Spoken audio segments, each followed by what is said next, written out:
আসসালামু আলাইকুম সুপ্রিয় দর্শক, স্বাগত জানাচ্ছি আমার কথা শুনবার জন্য।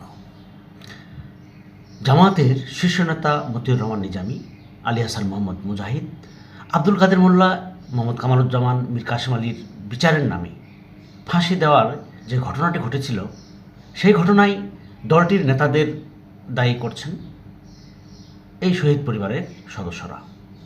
ইতিমধ্যে আপনারা জেনেছেন, শহীদ মীর কাসেম আলীর মেয়ে তাহিরা তাসনিন বিনতে কাসেম বলেছেন, মানবতাবিরোধী অপরাধের মামলায় ফাঁসি কার্যকর হওয়া জামাত নেতাদের রক্ষায় দলটির নেতারা যথাযথ পদক্ষেপ নিতে গড়িমসি করেছেন।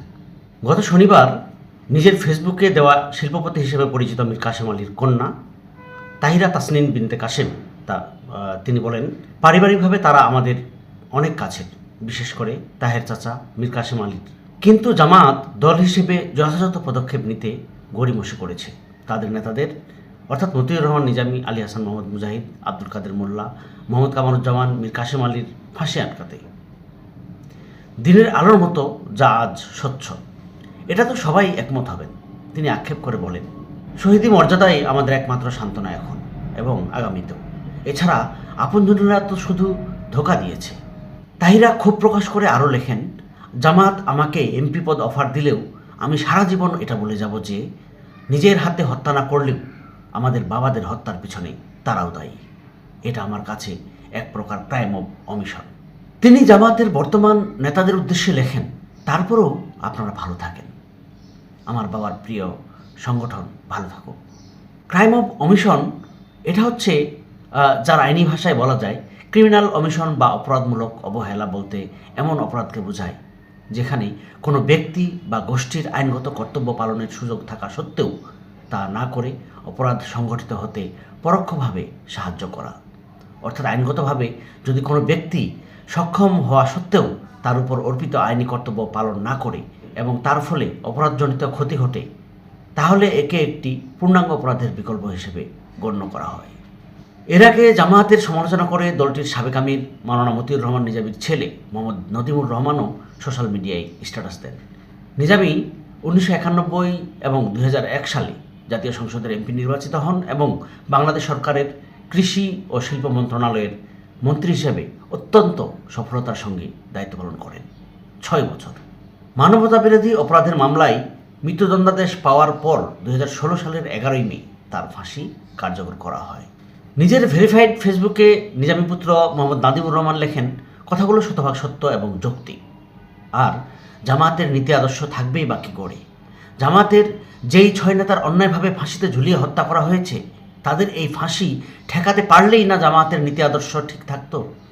উল্টো ছোটজন বলেছিলেন, তিনি কাকে বুঝিয়েছেন সেটা ঠিক বলা যাচ্ছে না, তিনি ঠিক এভাবে বলেছেন, উল্টো ছোটজন বলেছিলেন, তারা এখন জেলখানায় আরাম করুক আর আমরা এখন একটু খাই।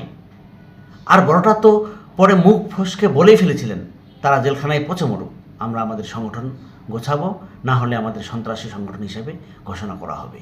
পরবর্তীতে তো আবার আরেকটা সলিমুদ্দিন না কলিমুদ্দিন কি নাম এক বক্তৃতায় তো বলেই ফেললেন, আমরা যদি আইন না মানতাম তাহলে আপনারা আমাদের একটা নেতাকেও ফাঁসি দিতে পারতেন না।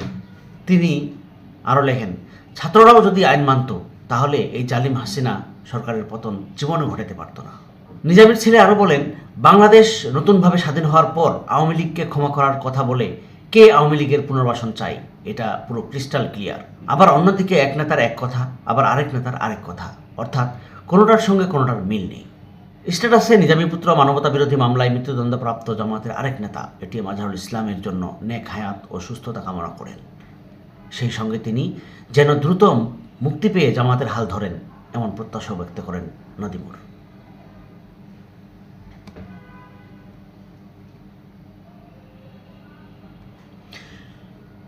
জামায়াতের সাবেক 2 শীর্ষ নেতার ছেলে ও কন্যার বক্তব্য নিয়ে সোশ্যাল মিডিয়ায় ইতিমধ্যে তোলপাড় চলছে।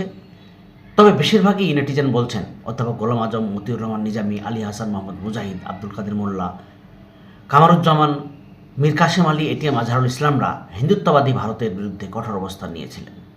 সে কারণেই তাদের প্রতি আওয়ামী লীগ বিক্ষুব্ধ ছিল।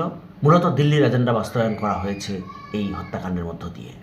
এখন কথা হচ্ছে, এই যে শহীদ পরিবারের সদস্যরা মুখ খুলেছেন, বিভিন্ন কথা বলেছেন, জামাতের শীর্ষ নেতাদের সমালোচনা করেছেন, করতেই পারেন। আপনি হলেও করতেন, আমি হলেও করতাম, অন্যরা হলেও করত। কারণ গেছে তো তাদের প্রাণপ্রিয় বাবা, কারো প্রাণপ্রিয় ভাই,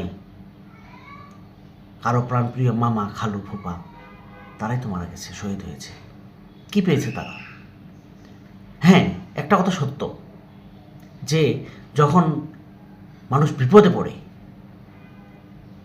যে কেউ যখন বিপদে পড়ে, তখন তার বিবেক বুদ্ধি জ্ঞান লোপ পায়। সিদ্ধান্তহীনতায় ভুগে সিদ্ধান্ত নিতে পারে না, সঠিক সিদ্ধান্তটা নেওয়া যায় না, পাজেল হয়ে যায় মানুষ। এটাই মানুষের একটা স্বাভাবিক প্রক্রিয়া, স্বাভাবিক নিয়ম। জামাত যখন এরকম একটি বিশাল ধরনের বিপদে পড়ল, তখন স্বাভাবিকভাবেই তারা পাজেল হয়ে গিয়েছিল, কি করবে না করবে। এটা তো সত্য যে জামাত যদি তখন রিয়াকশন দেখাতে যেত, লাশ পড়তো, সাধারণ মানুষের লাশ পড়তো। আবার অনেকে বলেন যে ফাঁসিটাকে ঠেকানোর জন্য রাষ্ট্রপতির কাছে ক্ষমা চাইল না কেন? আরে ক্ষমা চাইলে কি ফাঁসি মওকুফ হইতো? দেখাতে পারবেন যে বিরোধী দলের যারা নেতাকর্মী আছে তারা ক্ষমা চেয়ে এই তাদের ফাঁসি মওকুফ করা হয়েছে, দ্বন্দ্ব মওকুফ করা হয়েছে? বিরোধী দলের কথা বলছি আমি। আমার প্রশ্নের উত্তরগুলো বা আপনার মনের মধ্যে যে প্রশ্নগুলো, সেগুলোর উত্তর পাবেন। আমি শহীদ মীর কাসেম আলী সাহেবের আরেক মেয়ে সুমাইয়া রাবেয়া, তিনি একটি স্ট্যাটাস দিয়েছেন ফেসবুকে, সেটা একটু পড়ে শোনাই। তিনি লিখেছেন, সংগঠনের দায়িত্বশীলদের পরিবার কি অটো জনশক্তি হয়ে যায়? তাহলে এত কষ্ট করে মান উন্নয়নের চাপ কেন নিতে হয়? ইসলামী সংগঠনের সবচেয়ে বড় হাতিয়ার হচ্ছে এটা পরিবার কেন্দ্রিক না। আমাদেরও বাকিদের মতোই নিজেকে বাইয়াতের জন্য উপযুক্ত প্রমাণ করতে হয়েছে। সত্যি কথা বলতে কি, যারা আন্দোলনের আদর্শের সৈনিক না, তাদের কাছে আব্বুর এই কুরবানি আসলে অর্থহীন। এই যে আমাদের জান, মাল, আত্মসম্মান কুরবানি দিলাম, এটা একমাত্র দিনী চেতনা ছাড়া আর কোনোভাবেই জাস্টিফাই করা সম্ভব না। সুমাইয়া রাবেয়া আরও লিখেছেন, আমার খুব কাছের এক বন্ধু বিদেশি, তার ইসলামের জ্ঞান এত ভালো যে আমি প্রায়ই তার কাছে যে কোনো ইস্যুতে আটকে গেলে জানতে চাই। মালয়েশিয়ার অনেক নামি দামি ইসলামিক কোর্সও সে ডিজাইন করেছে। ইসলামের এত অথেন্টিক নলেজ রাখা মেয়েটি আব্বুর শাহাদাতের পর আমাকে বলেছিল, তোমার বাবা কেন প্রেসিডেন্টের কাছে আপিল করলেন না? ইচ্ছা করে ফাঁসিতে যাওয়া তো সুইসাইডাল। আমি অবাক হয়ে বলেছিলাম, তোমাকে এটা বোঝাতে হবে আমি ভাবিনি। আসলে এটা ভাবা অনেক কঠিন। যে লেভেলের কুরবানি আমাদের করতে হয়েছে, সেটা আন্দোলনের কনসেপ্ট ছাড়া দুনিয়ার আর কোনো কিছুতেই জাস্টিফিকেশন সম্ভব না। মীর কাসেম আলীর যেই মেয়ে অর্থাৎ তাহেরার যে স্ট্যাটাস নিয়ে কথা বলা হচ্ছে, সেই প্রসঙ্গে সুমাইয়া রাবেয়া বলেছেন, তাহেরার স্ট্যাটাসে অনেকেই কষ্ট পাওয়াটা জাস্টিফাইড, কিন্তু প্রথমত সে অনেক দিন ধরেই আন্দোলনের সাথে নেই। আর এটাও সত্যি, অন্য শহীদদের তুলনায় আমরা কাছের মানুষ। যাদের উপর আব্বু আস্থা রেখেছিলেন, বিশ্বাসঘাতকতা করেছে, আসলে হাসিনার জুলুম সহ্য করা এত কঠিন ছিল না যতটা কঠিন ছিল কাছের মানুষের দ্বিমুখী আচরণ দেখা। সর্বশেষ তিনি লেখেন, আমরা সবাই বড় হয়ে গেছি, যার যার পরিবার নিয়ে স্বাধীনভাবে আছি। তাই আমার ছোট বোনকেও হয়তো আগের মতো কানমলা দিয়ে শাসন করার জায়গা নেই। অনেক সময় ট্রমা রেসপন্স বিপর্যয় শেষ হওয়ার পর আসে। যদি সত্যি শহীদ পরিবারকে আপন মনে করেন, তাহলে একটু মানবিক চোখে দেখবেন, এটুকুই অনুরোধ। যথার্থই বলেছেন। আমি শুরুতে একটা কথা বলেছি, তাদের বাবা গেছে, তাদের বাবা শহীদ হয়েছে, তারা তাদের বাবাকে হারিয়েছে। এটাই বাস্তবতা। এরকম অনেক ধরনের বলবেন, অনেকে অনেক ধরনের কথা বলবেন যে এইটা এভাবে এই প্রসেসে আগাইলে হয়তো তাদেরকে বাঁচিয়ে রাখা যেত, তাদেরকে ফাঁসির কাস্টের ঝোলানোর হাত থেকে বাঁচিয়ে রাখা যেত। হ্যাঁ, এরকম অনেকগুলো ওয়ে বের হবে এখন, কিন্তু ওই সিচুয়েশনটা বুঝতে হবে আপনাকে। সেই সিচুয়েশনে আপনি সঠিক সিদ্ধান্ত নিতে পারেন নাই। আর এই সঠিক সিদ্ধান্ত না নিতে পারার কারণেই আজকে এই জামাতের শীর্ষ নেতাদের ফাঁসির কাস্টে ঝুলে যেতে হয়েছে, শহীদ হতে হয়েছে। বিএনপিও পারেনি। বিএনপির একজন জাদরেল নেতা সালাউদ্দিন কাদের চৌধুরী, তাকেও হারাতে হয়েছে। বিএনপিও এক্ষেত্রে শতভাগ ব্যর্থ।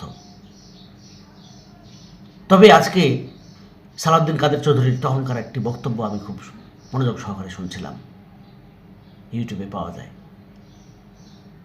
তিনি এই বক্তব্যে বলেছিলেন, ঠিক আটক হওয়ার, তাকে যে আটক করা হয়েছিল, আটক করার ঠিক আগে, কয়েকদিন আগের বক্তব্য, তিনি বলেছিলেন এই যে অপরাধ ট্রাইব্যুনাল, সেটা যেন জারি থাকে, সেটা যেন ক্লোজ করে না ফেলা হয়। অপরাধ ট্রাইব্যুনাল চলমান প্রক্রিয়ার মধ্যে যেন থাকে, কারণ বাতাস তো গতি পরিবর্তন করবে। আবার যদি কোনো দিন এই ফ্যাসিস্ট আওয়ামী লীগ বিতাড়িত হয়, তাহলে নতুন করে যেন আবার এই বিচারগুলো, কার্যক্রমগুলো আবার চালু করা হয়, যথার্থ বলেছেন তিনি। এবং তার ওই ভবিষ্যৎবাণীটা কিন্তু আজকে প্রতিফলিত হয়েছে। আজকে অপরাধ ট্রাইব্যুনাল আছে, কাজ চালাচ্ছে।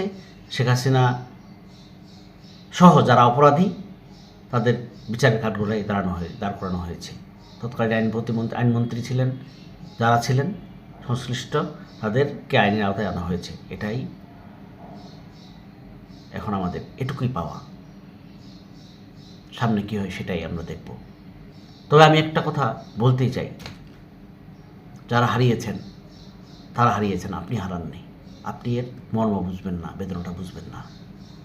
ধন্যবাদ। আসসালামু আলাইকুম।